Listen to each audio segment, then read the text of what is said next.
Welcome friends, welcome to my channel. This is Shovan. বন্ধুরা, আজকের ভিডিওতে আমরা মিটিং অ্যাট নাইট কবিতা থেকে সম্পূর্ণ এমসিকিউ সাজেশন আলোচনা করব।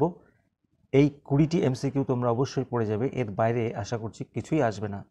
দেখে নাও আজকে প্রথম MCQ. Meeting at night is a dash poem. বন্ধুরা, এখানে 4টে অপশন থাকবে: ওয়ার পোয়েম, লাভ পোয়েম, ইত্যাদি ইত্যাদি। আমি অপশনসগুলো এখানে দিইনি, সরাসরি বলে দিচ্ছি। তাহলে meeting at night is a love poem, তোমরা লিখে নাও love poem. 2 number, the colour of the sea is dash, অর্থাৎ সমুদ্রের কালারটি কি আছে? উত্তরটা হবে গ্রে, ধূসর রঙের সমুদ্র।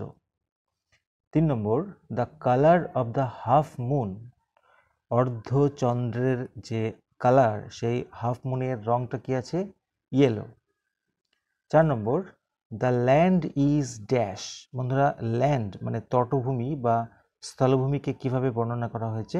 লং অ্যান্ড ব্ল্যাক, প্রথম লাইনেই আছে। Next, the beach is dash. বন্ধুরা, সমুদ্র সৈকতটি কিরকম? অবশ্যই টুকে নাও, সি সেন্টেড, সমুদ্র সুরভিত বা সমুদ্র গন্ধযুক্ত, sea scented. 6 number, the lover crosses dash fields. 1 2 3 4, কতগুলি ফিল্ডস লাভার ক্রস করেছিল? 3 fields. 7 number, the spurt of a lighted match is, অর্থাৎ জ্বলে ওঠা ম্যাচ মানে দেশলাইয়ের যে স্পার্ট ছিল মানে স্ফুলিঙ্গ ছিল, তার কালার কি ছিল? অ্যান্সারটা কি হবে? ব্লু। বন্ধুরা, ব্লু স্পার্ট, তার জন্য উত্তরটা হচ্ছে blue. Next, the sand is dash, very important. বালিভূমিটি বা বালিটি কীরকমভাবে বর্ণনা করা আছে? উত্তরটা হবে স্লাশি স্যান্ড, মানে উত্তরটা শুধু স্লাশি। স্লাশি মানে ভেজা বা কর্দমাক্ত। 9 নম্বর, ব্লু স্পার্ট কামস ফ্রম, অর্থাৎ নীল রঙের যে স্ফুলিঙ্গ সেটা কোথা থেকে আসছে? আমরা একটু আগেই প্রশ্নটা পড়লাম, 7 নম্বরেরটি, the spurt of a lighted match, তাহলে কোথা থেকে আসছে? The blue spurt comes from a lighted match, উত্তরটা হচ্ছে আ লাইটেড ম্যাচ।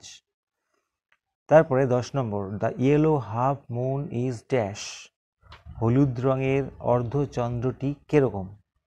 বন্ধুরা, এটার উত্তর হচ্ছে large and low, large and low.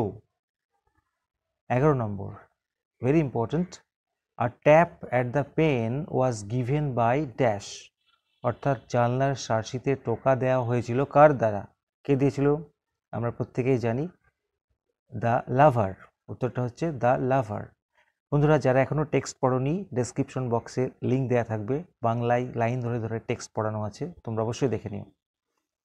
12 number, the length of the sea scented beach is dash, সমুদ্র সুরভিত সৈকতটির লেংথ কতটা ছিল, দৈর্ঘ্য কতটা ছিল?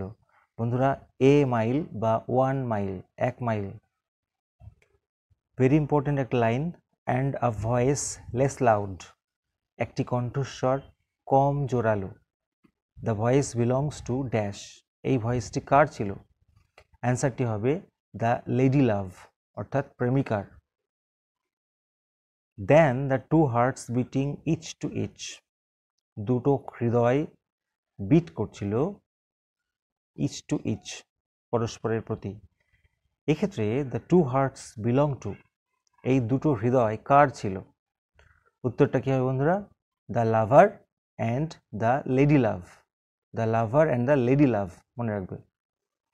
15 নম্বর, দ্য রিংলেটস আর ড্যাশ, রিংলেটস মানে ছোট ছোট ঢেউ বা কুঞ্চন, সেই ঢেউগুলোকে কীভাবে বর্ণনা করা আছে? ফায়ারি, তোমরা টেক্সটের 4 নম্বর লাইনে দেখতে পাবে ফায়ারি রিংলেটস। দেখে নেব 16 নম্বরেরটি, as I gain the cove with pushing dash, একেবারে টেক্সটের লাইন তুলে দেওয়া আছে, এই ড্যাশে কি বসবে? যখন আমি পৌঁছালাম সেই খাড়িতে, উইথ পুশিং ড্যাশ, উত্তরটা হবে pushing pro. 17 number, the yellow light is the poet's dash. বন্ধুরা, এর মধ্যে কিছু প্রিভিয়াস ইয়ারের প্রশ্নোত্তর রয়েছে, সেগুলো সহ আমি আজকে ভিডিওটি বানালাম তোমাদের সুবিধার্থে। এটা তার মধ্যে একটি, the yellow light is the poet's dash, উত্তরটা যা ছিল অপশনগুলো তার মধ্যে এই উত্তরটা হচ্ছে গাইডিং লাইট ফর ডেস্টিনেশন, অর্থাৎ কবির গন্তব্যস্থলে পৌঁছানোর জন্য এটা একটা গাইডিং লাইট, পথ নির্দেশক লাইট বা আলো। 18 number, the lady love lives in a dash. Lady love বাস করে কোথায়? বন্ধুরা, লেডি লাভ বাস করে ফার্ম হাউসে। আমরা দেখেছি ফার্ম হাউসে। 19, the lady love responds to the tap of the lover. Lady love মানে প্রেমিকা সাড়া দিয়েছে লাভারের যে জানলায় টোকা দেওয়াটাতে। কিভাবে? By dash. কিভাবে সাড়া দিয়েছিল? বাই লাইটিং আ ম্যাচ, একটা দেশলাই জ্বালিয়ে, তাই না? দেখে নাও 20 নম্বরেরটি, টু অ্যানাউন্স হিজ প্রেজেন্স, তার উপস্থিতিটাকে ঘোষণা করার জন্য দ্য লাভার ড্যাশ। যে অপশনগুলো দেওয়া থাকবে তার মধ্যে এই উত্তরটা হবে। কি করেছিল? ট্যাপস অ্যাট দ্য পেন, অর্থাৎ জানলার শাঁসিতে টোকা দিয়েছিল। আচ্ছা, 21 নম্বরের প্রশ্নটা বলতে চাইছে পোয়েট, মানে এই কবির পোয়েটের নাম কি তোমাদের অবশ্যই মনে রাখতে হবে। Who is the poet of this poem? Robert Browning. তাহলে বন্ধুরা, তোমরা এই 21টি প্রশ্ন অবশ্যই পড়ে যাবে। আশা করছি এর মধ্য থেকেই সব কমন পাবে। ভিডিওটি ভালো লাগলে অবশ্যই লাইক দিও, আর চ্যানেলে নতুন হলে সাবস্ক্রাইব করতে ভুলো না। তোমাদের জন্য দারুণ ভিডিও অপেক্ষা করছে। দেখা হবে নেক্সট ভিডিওতে। Thank you so much.